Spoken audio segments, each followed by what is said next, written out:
Welcome, Decker. So, first of all, congratulations on your reappointment for 2027. What has been the initial reaction for yourself being back again for 2027? Thank you, Josh. Very positive, which is good. Nice, obviously, to feel wanted and loved at the footy club by the supporters and players. So I think overall reaction's been very positive and lots of excitement as we build into 2027. Oh, I mean, yeah, our reaction is awesome. It's fantastic that the football club's obviously felt comfortable enough with how the year has gone and the things that we've done to sort of have confidence in us to go again for next year. But I think almost cooler than that is the reaction from the playing group was pretty cool as well. A lot of blokes who were just pumped and wrapped, and I think that speaks volumes for the group that we've got and the respect that we've got amongst the playing group for not only myself but for Decker as well and Johnny. So yeah, mate, reactions are awesome. Just we've obviously got still bit to do in 2026, but pumped for 2027. Absolutely. And when you look back on 2026 at the end of the year, whether being on-field results, culture, or the growth of the playing group, what are you most proud of? Ooh, I'm probably most proud of the resilience of the group. It hasn't been an easy year. I think regardless of what benchmark other external people had, or even some of the internal people, it was a really challenging year to sort of go from start to where we are now, and clearly a couple of speed bumps along the way with some things in the middle of the year that were sort of out of our control a little bit, but they only galvanised the groups. I'm probably most proud of the playing group for sort of sticking fat and coming together and showing a true element of one in all in type of situation. So that's definitely something that has made us really proud as coaches for 2026. Absolutely. The playing group has shown some really positive signs throughout the year. Which areas of the game do you think has developed the most, and where is the biggest room for improvement for next year?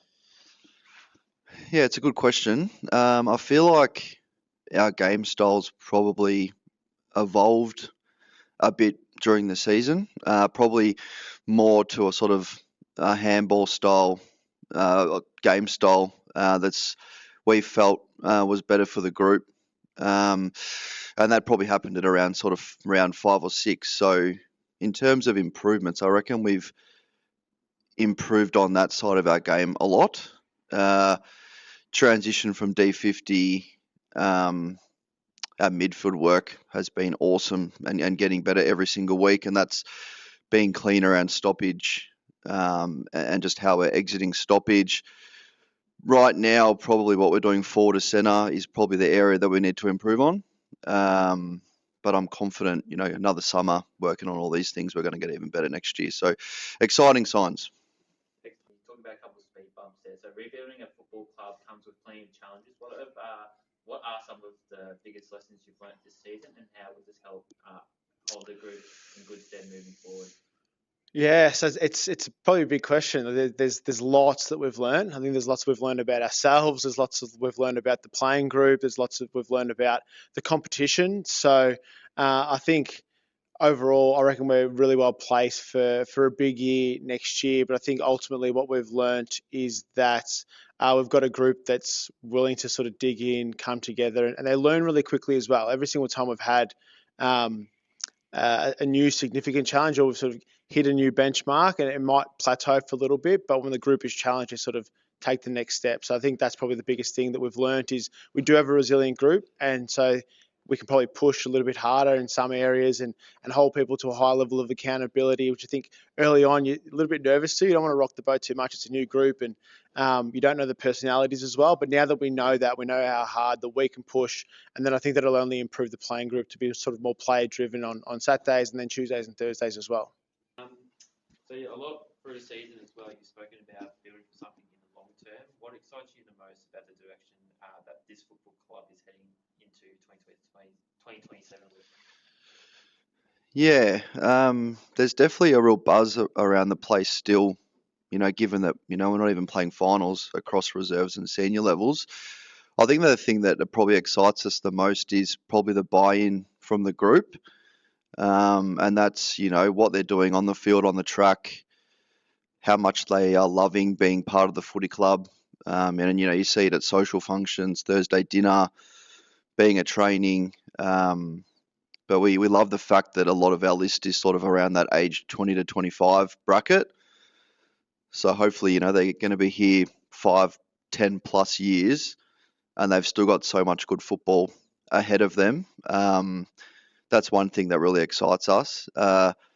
We make no secret that we're really keen to get an under-19 side up and running again. So to be able to add sort of another layer of youth into the footy club we think is really important. So we're going to have another crack at that in the off-season. Hopefully it comes to fruition. But yeah, we're wrapped with the playing list and the age demographic moving forward for us. Yeah. And once the season wraps up, where do you see the biggest opportunity for improvement over the pre-season, whether that's list management, fitness, game style, or continuing to build on the club's culture?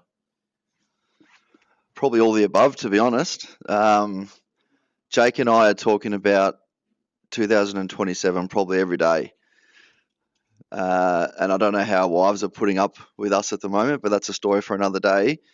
In terms of list management, we don't have a hell of a lot of recruiting to do this off-season. We think that we've got the personnel here ready to go. A few holes to fill, obviously. But, you add Nick Ferguson back into the senior side who broke his arm in round 2. The ceiling for him is enormous. And then we have those 4 boys that went to Europe, Riggers, Riley Bateman, Connor Mooney and Glassy, guys that are 21 that'll come back into the side next year. So we think that we've got most of the puzzle pieces there in terms of list management. In terms of fitness, now that the boys know each other really, really well, I think there's some scope there for some groups to go away and do some stuff together before we go back to pre-season to get fitter again, which will be awesome. And in terms of culture, we want to continue to be the best family club possible. And in terms of, standards around the footy club, Jake and I want to sort of go up another level with that going into the next pre-season. And we almost want to treat this place like we're in Div 1, Div 2 now. So we almost want to be like a Div 1, Div 2 program and just continue to drive standards as we sort of head into November and our next summer. So we're so excited about where this club can go. And yeah, just already the season, we've got 3 games to go and we're already so pumped about next year. So bring it on, I say. And finally, as well, what would you like to say to the Sharks faithful who have supported the club through this rebuilding year, and why should they be excited about what's ahead in 2027? Oh, I think it's just thank you, isn't it? It's a massive thank you from everyone, and without their support, we don't get back to this point. And I know a lot of praise has been on Decker and I for the work that we've done, but we're in zero position to do what we did without the support of everyone else. So what's to look forward to? Just bigger and better, mate. We've built a base now, so only up from here.